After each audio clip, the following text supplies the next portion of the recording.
الحمد لله نحمده ونستعينه ونستغفره ونؤمن به ونتوكل عليه ونعوذ بالله من شرور أنفسنا ومن سيئات أعمالنا من يهده الله فلا مضل له ومن يضلل فلا هادي له ونشهد أن لا إله إلا الله وحده لا شريك له ونشهد أن سيدنا وسندنا وحبيبنا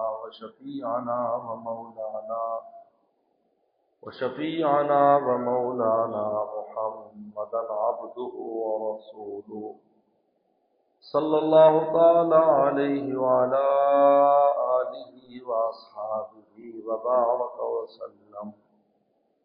أما بعد فأعوذ بالله من الشيطان الرجيم. بسم الله الرحمن الرحيم. أم حسب الذين اجترحوا السيئات أن نجعلهم كالذين آمنوا وعملوا الصالحات سواء محياهم ومماتهم ساء ما يحكمون. قال النبي صلى الله عليه وسلم مثل الذي يذكر ربه والذي لا يذكر ربه كالحي والميت أو كما قال عليه الصلاة والسلام. صدق الله وصدق رسوله النبي الكريم. میرے محترم بزرگ اور دوستو، اللہ تعالیٰ نے قرآن مجید میں بہت سے وہ لوگ جن کے دماغ میں یہ بات ہوتی ہے کہ ایمان، تقوی اور اعمال صالحہ اس سے نہ دنیا کی زندگی میں کوئی فرق پڑتا ہے نہ آخرت میں فرق پڑے گا، یہ ایک تسلی اپنے آپ کو دیتے اس طرح کہ اگر ہم ایمان نہیں لاتے یا ایمان تو رکھتے ہیں لیکن تقوی اختیار نہیں کرتے، اعمال صالحہ کی پابندی نہیں کرتے، تو دنیا کی زندگی میں بھی کوئی فرق نہیں. اس لیے کہ اللہ نے دنیا کا نظام ایسا رکھا ہے کہ دیکھنے میں نیک انسان بھی انہی تمام چیزوں سے گزر رہا ہوتا ہے، بد انسان بھی انہی چیزوں سے گزر رہا ہوتا ہے. نیک انسان کو بھی مسائل درپیش ہوتے ہیں، بد کو بھی درپیش ہوتے ہیں. نیک بھی بیمار ہوتا ہے، بد بھی بیمار ہوتا ہے. تو یہ دیکھتے ہیں کہ بھئی نیکیاں کرنے کی، ایمان لانے کی، تقوی کی، اعمال کی کیا ضرورت ہے، اور آخرت تو ویسی آنکھوں سے اجل ہے. بلکہ مشرکین مکہ تو بڑے فخر سے کہتے تھے کہ دنیا میں بھی ہم مال و دولت میں تم سے زیادہ ہیں اور آخرت میں بھی تم سے زیادہ ہوں. صحابہ اکرام کو کہتے تھے. لیکن صحابہ اکرام کی جو جماعت ہے ان کی اکثریت وہ ہے جو معاشرے کے وہ لوگ ہیں جن کو لوگ معمولی سمجھتے ہیں. اس لیے ہرقل بادشاہ نے ابو سفیان سے پوچھا تھا جب پیغمبر اسلام نے دہیہ قلبی رضی اللہ عنہ کے ذریعے خط بھیجا تھا تو اس نے ایک سوال کیا تھا. اس لیے ہرقل کی یہ روایت جس کو امام بخاری نے کئی جگہ نقل کیا ہے، اس کو دلائل النبوت میں شمار کیا جاتا ہے کہ یہ اس میں وہ سوالات ہیں جو نبی کی علامتیں ہیں.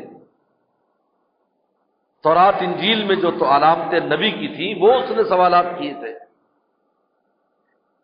یہ تحقیق کرنے کے لیے کہ آیا یہ جو خط آیا ہے، یہ جس نے لکھا ہے کہ میں اللہ کا رسول ہوں، یہ واقعی رسول ہے، اس کے لیے اس نے ابو سفیان جو وہاں گئے ہوئے تھے ان کو بلایا اور ان سے سوالات کیے. تو ان میں ایک سوال یہ تھا، اشراف الناس تبعوا ام ضعفاؤہم، کیا بڑے بڑے لوگ اس کی اتباع کر رہے ہیں جو قبیلے کے اور معاشرے کے بڑے لوگ ہیں، مال کے اعتبار سے، اسٹیٹس کے اعتبار سے، مرتبے کے اعتبار سے وہ اس کی اتباع کر رہے ہیں، ہم ضعفاؤہم، یا جن کو لوگ کمزور سمجھتے ہیں، معمولی پیشوں کے لوگ ہیں، غلام ہیں، اس قسم کے لوگ اتباع کریں. کون اتباع کر رہا ہے؟ تو ہرقل نے کہا کہ بس ضعفا ہوں، کہا سب کمزور لوگ ہیں. کوئی لوہاری کا کام کرتا تھا، صہیب رومی لوہار کا کام کرتے تھے، بلال حبشی غلام تھے، زنیرہ غلام تھی. سردار تو ایک ہی تھے، سیدنا صدیق اکبر رضی اللہ تعالیٰ. ان کے بعد سیدنا فاروق اعظم آئے. یہ چند سردار ہیں جو گنے جا سکتے ہیں، ورنہ سرداروں کی کمی نہیں تھی. ایک ہی جنگ میں 70 سردار مارے گئے. بدر میں سردار بہت تھے، قبیلے میں بہت سردار تھے، بڑے بڑے لوگ تھے، بڑے بڑے نام تھے ان کے. لیکن چند سردار، اکثریت ایسے صحابہ کرام کی تھی. کتنے تھے جن کے نام و نسب کا بھی پتہ نہیں ہے کہ کون ہے کون نہیں، کس قبیلے سے ہیں، کچھ پتہ نہیں.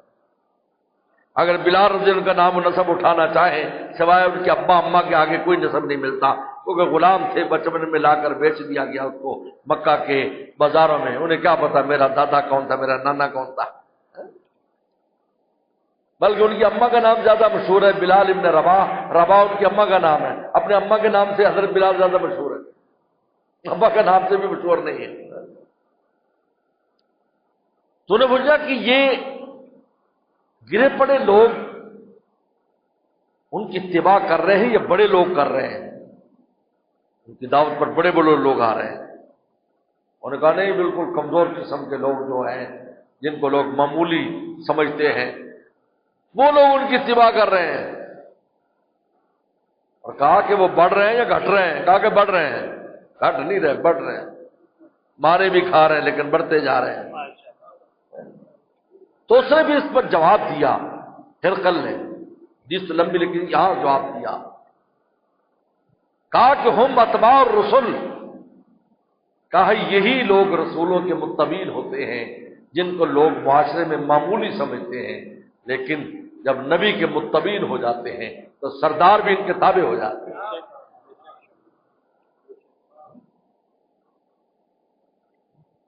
حضرت بلال رضی اللہ تعالیٰ عنہ آئے تھے حضرت عمر رضی کے زمانے میں. کو حضرت بلال شام چلے گئے تھے، پیغمبر سلام کی دنیا سے جانے کے بعد ان سے اذان نہیں دی گئی.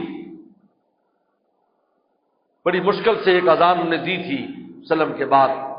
ان کی زبان نے کام نہیں کیا. کہتے میرا دل پھٹتا ہے کیونکہ جب میں کہتا اشہد ان محمد رسول اللہ تو رسول اللہ پر نگاہ میری پڑتی تھی کہ وہ رسول اللہ بیٹھے، میں نہیں دے سکتا تھا. شام چلے گئے تھے. تو صحابہ کی بہت بڑی جماعت شام منتقل ہو، اس لیے سب سے زیادہ صحابہ کی جو قبور ہیں وہ شام میں ہے. شام چلے گئے. تو وہ حضرت عمر کے زمانے میں آئے. جب حضرت عمر رضی اللہ عنہ امیر المومنین بنے تو ان کی زیارت و ملاقات کے لیے مدینہ شریف آئے. حضرت عمر رضی اللہ عنہ نے نظام بنایا ہوا تھا، کیونکہ بڑے بڑے پورے مملکت اسلامیہ بہت بڑی ہو گئی تھی، تو ہر جگہ سے سرداران کو طلب کیا تھا، بڑے بڑے سرداروں کو وہاں کے لاؤ تاکہ ان سب کے کان کھینچے جائیں کہ وہاں تم صحیح کر رہنا. حضرت عمر کا تو روب بہت تھا، ایک دفعہ کوئی مل لیتا تھا تو بس. حضرت کفار بھی اپنے بچوں کو ان کا نام لے کر ڈرایا کرتے تھے، تو آپ بتاؤ خود کتنے ڈرتے ہو. تو حضرت اکرمہ جو ابو جہل کے بیٹے ہیں، اللہ نے ان کو ایمان دیا. عجیب بات ہے، وسلم کے بڑے عاشق ہیں، بڑے صحابی. وہ گیٹ پر ان کو کھڑا کیا تھا کہ بھائی ایک ایک وفد آئے، یہ عراق سے آیا ہے، یہ شام سے آیا ہے، فلاں سے، وہ آ کر ملے. تو ایک سردار آئے، کافی دیر ہو گئی، یاد نہیں میرے اندر کوئی حضرت کے مشورے چل رہے تھے. تو حضرت بلال آئے. حضرت اکرمہ جلدی سے آگے بڑھے، سلام کیا اور میں آپ اندر تشریف لے جائیں. اندر پوچھا بھی نہیں. تو جو سردار تھا جو کافی دیر سے الٹا سیدھا ہو رہا، تو اس نے کہا کہ یہ کیا بات ہوئی؟ ہم قوم کے سردار ہیں، قبیلوں کے سردار ہیں، دور سے آئے ہیں، یہ وہ ہے. اپنا اسٹیٹس بتایا اس نے. اور یہ کالا حبشی ہے، اس کو دے دی اجازت. کہا خاموش، تم اس کو نہیں جانتے، یہ رسول اللہ کے مؤذن بلال رضی اللہ تعالیٰ عنہ ہیں. جس وقت ہمارے محبوب صلی اللہ علیہ وسلم نے تم کو دعوت دی تھی، تم نے منہ موڑ لیا، پیٹھے پھیر لی، اس وقت یہ بلال مکہ کی گلیوں میں مارے کھایا کرتے تھے رسول اللہ کے نام پر، آج یہ تم سے آگے رہیں گے۔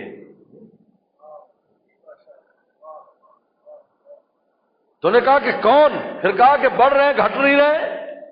نے کہا کذالک الایمان حتی یتم، فرما ایمان اسی طرح بڑھتے بڑھتے درجہ کمال کو پہنچتا ہے۔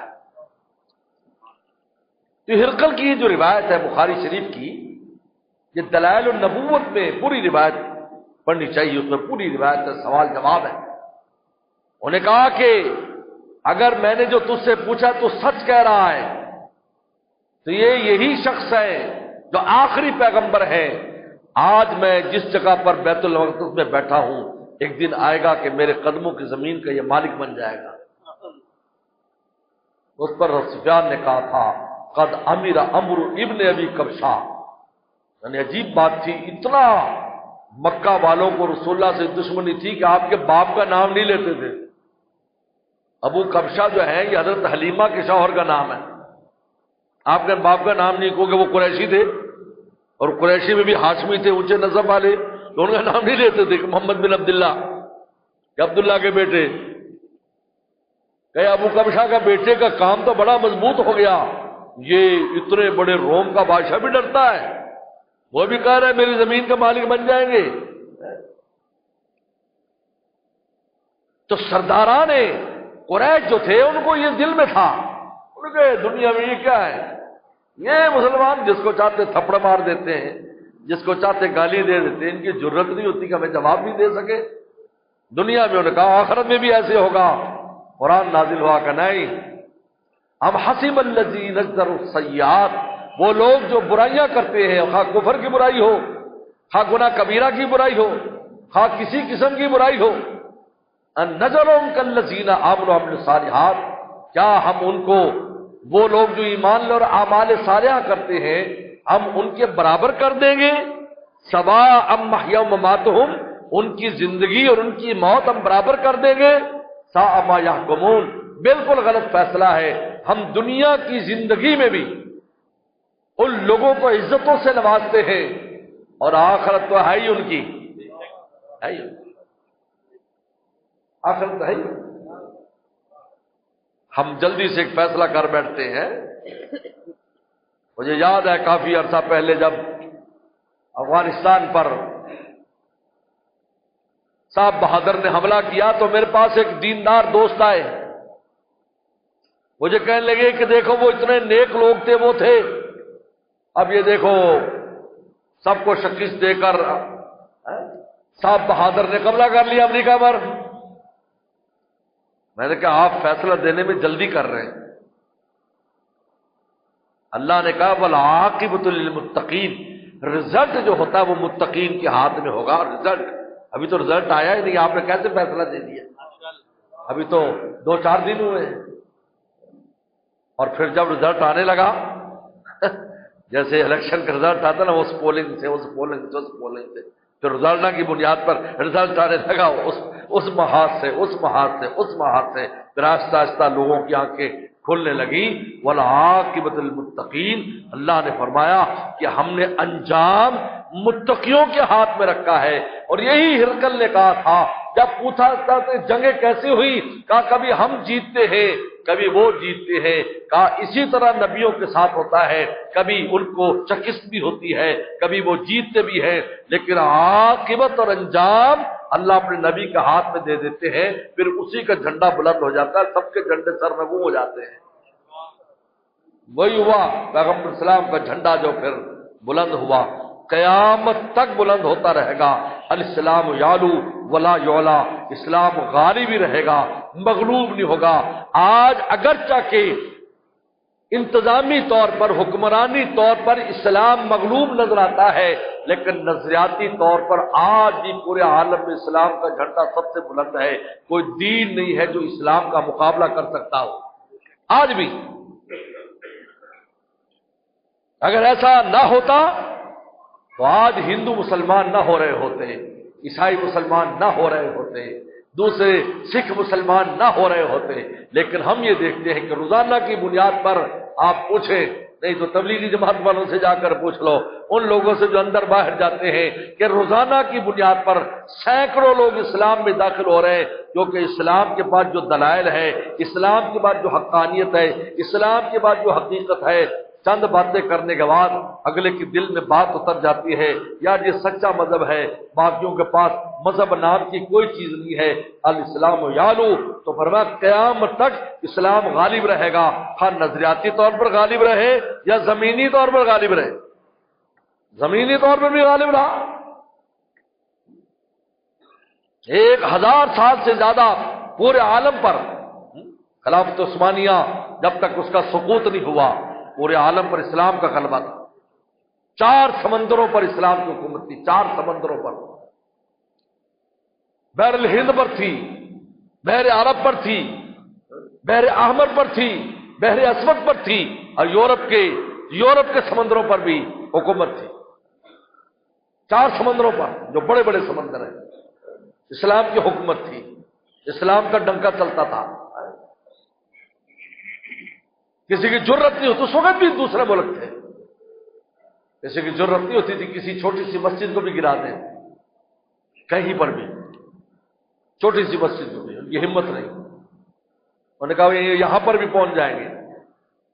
چنانچہ محمد بن قاسم آئے، وہ کس طرح آئے؟ تو اللہ تعالی نے فرمایا یہ نہیں ہو سکتا کہ نیک انسان جو اللہ تعالیٰ کو راضی کرتا ہے اس کی زندگی اور بد انسان کی زندگی دیکھنے میں تو برابر نظر آئے گی، لیکن حقیقت الگ ہے۔ ایک بزرگ بیمار ہو گئے، انہوں نے کہا کہ جب آپ کی طبیعت خراب ہے، اس بیماری میں مجھے یوں مزہ آ رہا ہے جیسے کہ محبوب کسی کو بغل گیر ہو کر زور سے دبائے تو اس کی ہڈیاں بھی ٹوٹ رہی ہوتی ہیں، لیکن دل نہیں چاہتا کہ محبوب چھوڑ دے۔ اندر کی کیفیات کا فرق ہے، اس لیے کہتے ہیں دنیا میں جو اللہ دیتے ہیں وہ چھپا کے دیتے ہیں اور آخرت میں دکھا کے دیں گے، یہاں چھپا کے اندر دیں گے، اس کے دل میں جو راحت ہے۔ حضرت ابراہیم بن ادم رحمۃ اللہ علیہ فرمایا کرتے اگر ان بادشاہوں کو ہماری راحت اور سکون کا پتہ چل جائے کہ ہم کس مزوں میں تلواریں لے کر آ جائیں، ہمیں مسجدوں سے ان سے نکال کر خود بیٹھ جائیں وہاں کر، لیکن ان کو نصیب نہیں ہے۔ شاہوں کے سروں میں تاج گراں سے درد اکثر رہتا ہے، بادشاہ سے بڑا زیادہ پریشان کوئی نہیں ہے، یاد رکھو، بہت پریشان، دیکھتے رہے چھوٹی سی احتجاج کی کال ہوتی ہے، ملک بند ہو جاتا ہے، یہ پریشانی ہے نا۔ شاہوں کے سروں میں تاج گراں سے درد اکثر رہتا ہے، اور اہل وفا کے سینوں میں ایک نور کا دریا بہتا ہے، اور مزے کی زندگی، ان کو کھانے کا بھی مزہ ہے، پینے کا بھی مزہ ہے، مزے کا تعلق دل کے ساتھ، یہاں چھپا کے دیتے ہیں، یہاں دیتے ہیں، اپنے پیاروں کے دل میں چین نازل کرتے ہیں۔ وہ الذی انزل سکینہ فی قلوب المؤمنین، مومنوں کو سینوں پر سکینہ نازل کرتے دلوں میں، اور یہ آیت جنگ میں نازل ہوئی، اور ایسی جنگوں میں نازل ہوئی جن میں لگتا تھا کہ شاید شکست ہو جائے گی، لیکن فرماتے ہیں ہم نے دلوں پہ جب سکون نازل کیا، حضرت ابو طلحہ فرماتے ہیں 4 بار تلوار میرے ہاتھ سے گری، اتنا سکون پہ مجھے نیند آ گئی اور گر گئی، لیکن جب پھر ہمیں وہ نیند ختم ہوئی تو پھر ہمیں ایسے لگا کہ ہم پتہ نہیں کتنے عرصے سے آرام ہم نے کیا ہوا ہے، بس پھر ہم نے صفایا کر دیا کافروں کا۔ اللہ تعالیٰ تو عین اس نقشے میں، یعنی جو نقشے میں موت نظر آتی سامنے، دیکھو جنگ کے حال میں کسی کو نیند آئے گی؟ بولو بھائی، ہمارے حضرت کے یہاں ایک ساتھی سو جاتا ہے، فرمایا اگر تیری شادی ہو جائے تو پہلی رات بھی ایسے سوئے گا بیان میں تو، لیکن اس کی مجبوری تھی، آتی نہیں تھی نیند مجھے اس طرح سے، آتی نہیں تھی نیند مجھے اس طرح سے، تیرے کرم نے گود میں لے کے سلا دیا۔ ہمارے حضرت کے یہاں ایک امریکی آئے تو ان کو نیند نہیں آتی تھی، تو کسی نے کہا بزرگوں کے پاس جاؤ، دوائیاں تو بہت کھائیں لیکن نیند نہیں آتی۔ میں کراچی گیا ہوا تھا تو مجلس میں لا کے ان کو بٹھا دیا تو خراٹے مارنے شروع کر دے بیان میں ہی، میں نے فرمایا کرتے نیند نہیں آتی ہے تو دیکھو خراٹے کی آواز کہاں کا جا رہی ہے؟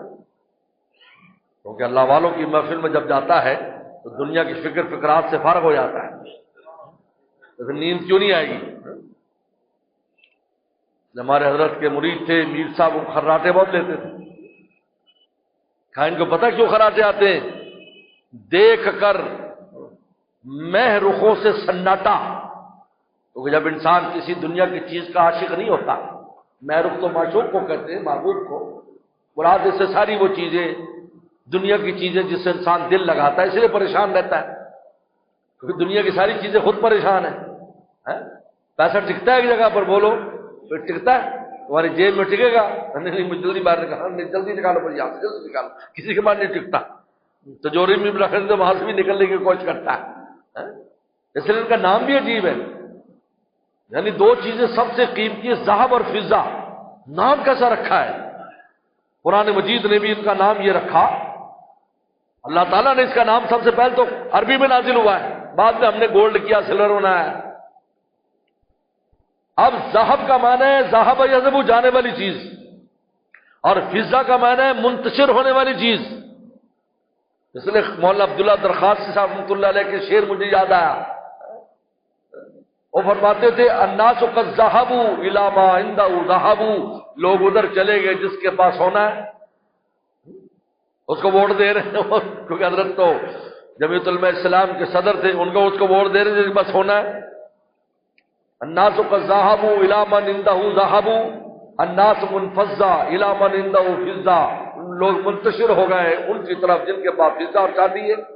تو فضہ معنی منتشر ہونے والی چیز، اور ذهب کا معنی جانے والی چیز. تو سب سے قیمتی چیزیں وہ ہیں جو ٹکتی نہیں ہیں. جب یہ خود پریشان ہے تو جس کے پاس ہوں گے وہ بھی پریشان ہے. اس لیے مسکین کو مسکین کہتے ہیں. مسکین سکون سے ہے، جب پیسہ نہیں ہے تو سکون سے بیٹھا ہوا ہے ایک جگہ. ابھی پیسہ آ جائے چلو یار شاپنگ ہو جائے. جس دن تنخواہ ملتی ہے یا جب کھیتوں میں کھیت کھلیان سے جب آمدنی آتی ہے تو سارے گاؤں والے شہر میں ہوتے ہیں خریداری کے لیے. بیٹھنے نہیں دیتا. کیا بات ہو رہی تھی؟ ہاں تو میر صاحب وہ تھے، وہ سب کچھ چھوڑ چھاڑ کے حضرت کی خدمت میں آ گئے. 50,000 تنخواہ تھی اس زمانے میں. 70 میں ان کی 50,000 تنخواہ تھی، 1970 میں. تو علی گڑھ سے BA کیا ہوا تھا اور اکاؤنٹنٹ تھے آپ کی اسٹیل مل میں.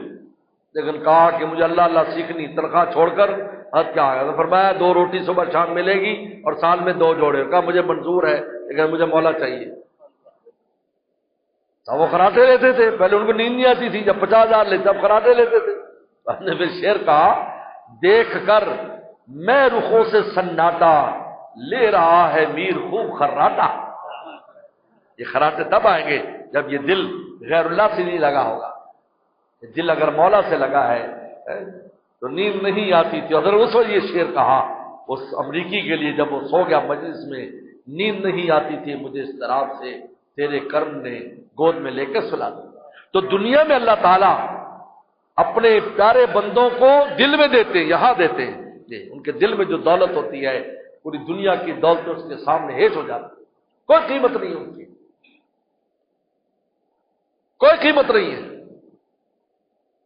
بادشاہوں کی بادشاہتیں اور تخت و تاج شاہ ولی اللہ رحمۃ اللہ علیہ نے دلی کی جامع مسجد میں بات کی تھی. دلی کی جامع مسجد میں جبکہ مغل بادشاہ سامنے بیٹھے تھے، نے کہا دل دارم جواہر پار عشقش تو تحویلش. اے لوگوں، اے مغل بادشاہوں، میرے دل میں اللہ تعالیٰ کی محبت کے چند موتی ہیں، چند موتی میرے دل میں رکھے. یہ دل کی تھیلی ہے. دل دارم جواہر پار عشقش تو تحویلش، کہ دارت زیر گردوں میر سامانے کا مندارم. اس نیلے آسمان کے نیچے اگر کوئی اس دولت والا ہے تو آئے میدان میں. بادشاہوں کے سر جھک گئے اور ان کی دولتیں کہاں گئی؟ زوال پذیر ہو گئی. حضرت نے لکھا ہے، حضرت مولانا مظہر جانا رحمت یہ بھی مغل بادشاہوں کے اولاد میں سے، لیکن اللہ کو اختیار کر لیا. آج تک ان کا نام زندہ ہے. اللہ کرنے لگ گئے. اور فرماتے ہیں کہ ہماری قوم میں ایک ایسا بادشاہ تھا